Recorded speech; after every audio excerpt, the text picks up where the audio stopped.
आप AI automation सीखना चाहते हो तो आपको मौजूदा दौर के टूल सीखने पड़ेंगे, क्योंकि आप क्लाइंट जो है वो एज आपको ऑटोमेशन आर्किटेक्चर हायर नहीं करता।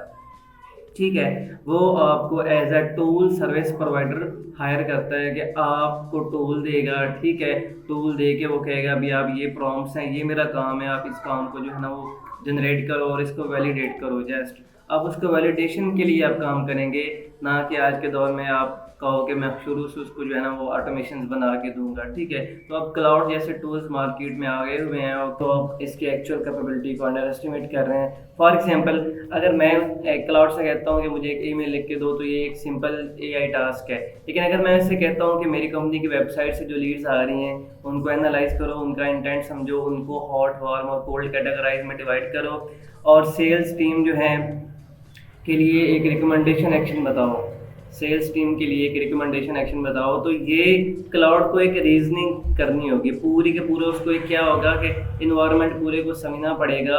यानी वो क्या करेगा, फर्स्ट ऑफ ऑल देखेगा हमारे पास इनपुट आया है।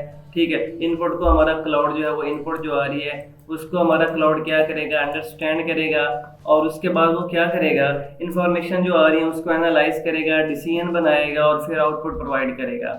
इसीलिए एआई ऑटोमेशन में रीजनिंग बहुत इंपॉर्टेंट होती है। ठीक है, अगर क्लाउड कोड को कोडिंग इन्वायरमेंट के अलावा N10 का एक्सेस भी मिल जाए तो क्या होगा, क्लाउड कोड सिर्फ कोड नहीं करेगा, क्लाउड ऑटोमेशन वर्कफ्लो के साथ भी इंटरेक्ट कर सकेगा, लेकिन उसके लिए हमें एक ब्रिज चाहिए। और वो ब्रिज हमारे पास क्या है, वो ब्रिज हमारे पास है MCP, मॉडल कॉन्टेक्स्ट प्रोटोकॉल। ठीक है, अब ये क्वेश्चन है क्लाउड को N10 के अंदर ये सब करने का एक्सेस कैसे मिलेगा। ठीक है, ये हमारे पास क्लाउड है, मतलब ये हमारे पास एक, आप जिस तरह चैट जीपीटी यूज करते हैं, चैट जीपीटी भी सेम एज इट इज है, लेकिन उसमें अभी एमसीपी की जो सर्विस प्रोवाइड नहीं है।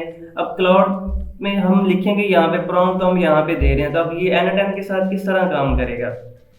ठीक है, अब उसमें एक टर्म आती है हमारे पास MCP।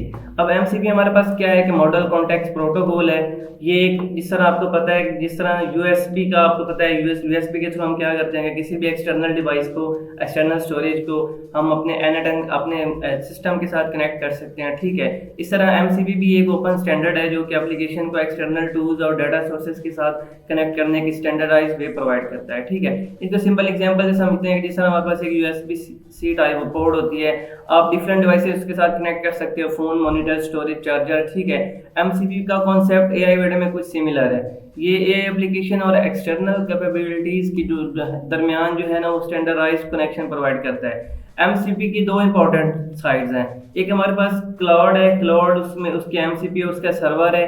अब MCP क्लाइंट क्या होता है, यहाँ क्लाउड या आपका क्लाउड कोड हो सकता है जो कि आपका MCP क्लाइंट होगा। दूसरी साइड MCP सर्वर क्या होता है, ये एक एक्सटर्नल सिस्टम की कैपेबिलिटीज को एक्सपोज करता है और हमारे केस में MCP जो हमारे पास है वो N10 MCP सर्वर होगा। ठीक है, जो कि ये परफॉर्म करेगा, जहाँ पे आर्किटेक्चर हमारा बनेगा, क्लाउड कोड आएगा, MCP सर्वर, और हमारे पास क्लाउड आया, उसके बाद हमारा MCP आया, उसके बाद हमारा सर्वर आया, उसके बाद नेक्स्ट हमारा क्या आएगा, यहाँ पे N10 आएगा। ठीक है, यहाँ पे हमारा N10 आएगा। अब इसके बाद क्लैरिफिकेशन हमारे पास है कि MCP खुद AI नहीं है, MCP जस्ट एक ब्रिज के तौर पर काम करता है दो के दरमियान। ठीक है, दो सर्वर्स के दरमियान या दो सिस्टम के दरमियान। MCP कोई ऑटोमेशन प्लेटफॉर्म भी नहीं है, MCP एक कम्युनिकेशन टूल है, स्टैंडर्ड है। ठीक है, ये क्लाउड को बताता है कि एक्सटर्नल टूल्स के साथ स्टैंडर्डाइज तरीके से कैसे इंटरेक्ट करना है आपने। ठीक है, अब क्लाउड कोड हमारे पास क्या, इसका आर्किटेक्चर आता है कि हमारे पास क्लाउड क्या करता है। अब क्लाउड क्या करेगा, यहाँ पे क्लाउड करेगा वो क्लाउड कोड एक AI रीजनिंग और इंटेलिजेंस प्रोवाइड करेगा। एंड उसके बाद हमारा क्लाउड कोड आता है, वो क्या करेगा कि हमारे पास जो इंजेंटिंग इन्फॉर्मेशन आ रही हैं, ठीक है, और डेवलपमेंट इन्फॉर्मेशन आ रही है उनके साथ इंटरेक्ट करेगा। इंटरेक्ट करने के बाद नेक्स्ट हमारा MCP आएगा, MCP में वो क्या करेगा, MCP में वो कनेक्शन लेयर बनेगी। ठीक है, N10 की कैपेबिलिटीज जो है वो क्लाउड कोड के लिए एक्सपोज करता है।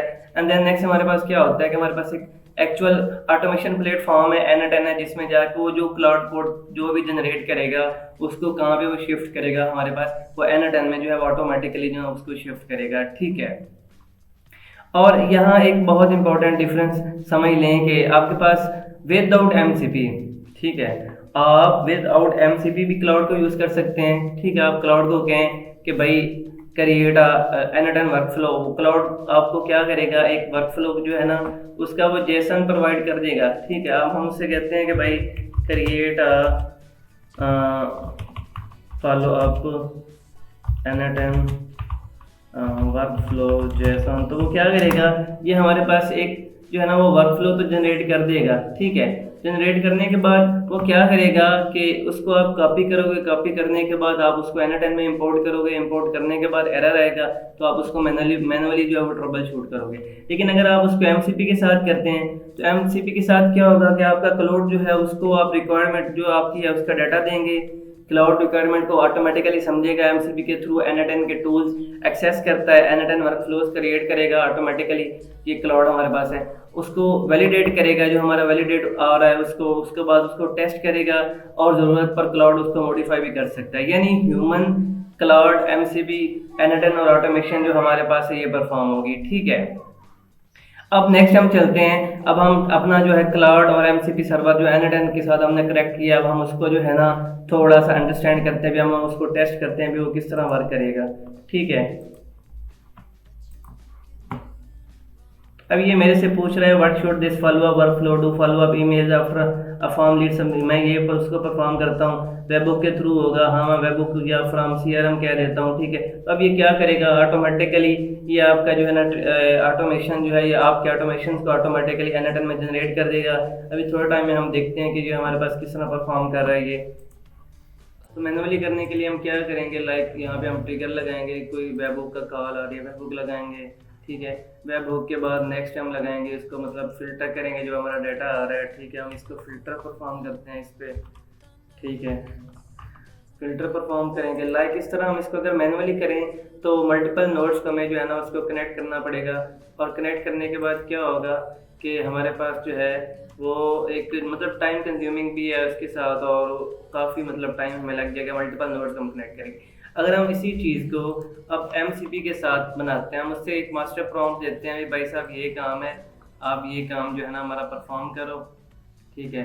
अब हम क्लाउड को हमने ये एक प्रॉम्प्ट देते हैं इसको, create, build an N10 lead qualification workflow, receive a lead through a webhook with name, email, company and message, validate the incoming data, use AI to analyze the leads and classify its hot, warm and cold, generate a lead score from 0 to 100, return the classification and score as structured data, use native N10 nodes wherever possible, add appropriate error handling, validate the workflow after creating it, do not activate the workflow yet। अब यहाँ पे जो है ना मैंने उसे एक master जो है ना मास्टर फ्लो दिया है। मास्टर प्रॉम्प्ट देने के बाद हम क्या करते हैं, अब हम जो है ना इसको देते हैं, यहाँ पे कमांड हमने उसको सेंड की है, ठीक है। के build an N10 lead qualification workflow, उसने क्या किया है कि उसने ऑटोमेटिकली टूल्स को फाइंड किया है, गेटिंग वर्कफ्लो बेस्ट प्रैक्टिस है। उसने क्या किया, हमारे पास हमारे जो N10 का वर्कफ्लो था वहाँ पे उसने क्या किया है कि N10 में जाके उसने लीड क्वालिफिकेशन वर्कफ्लो के नाम से एक ऑटोमेशन को जनरेट कर दिया, ठीक है। जिसमें हमने उससे कहा था अभी आपको क्या मिलेगा, आपको एक लाइक वेबबुक मिलेगी, वेबबुक से आपको डाटा मिलेगा, उसको आपने नॉर्मलाइज करना है, वैलिडेट करना है, ठीक है। उसको आपने क्लासीफाई करना है बेस्ड ऑन लीड, और आपने जो है ना लाइक नेक्स्ट जो आपने CRM को अपडेट करने हैं। तो दैट्स इट। हम जो है अपना क्लाउड से कोई भी ऑटोमेशन किसी भी तरह के N10 में जो है वो परफॉर्म कर सकते हैं, ठीक है।